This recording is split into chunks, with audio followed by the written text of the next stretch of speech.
Hi everyone, here we've got Samsung Galaxy S10 Lite, and let me share with you how to set camera timer on this device. So first of all, let's open the camera app, and since we are in the standard photo mode, as you can see, we can take a look at this option bar at the very top. Let's take a look at the option which is on the third position from the left. It is a timer, so let's tap on it.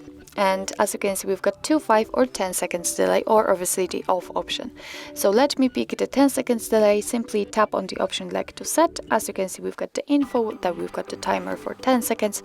So let's tap on the shutter button. Okay, and as you can see right now, your device is counting down from 10, and after that time it will take a photo simply. Okay, let's check another option, for example 2 seconds. And the same situation, but right now it is counting down from 2.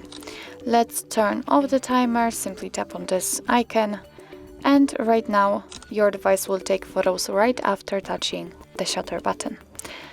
So actually that's all. This is how to set camera timer in your Samsung Galaxy S10 Lite.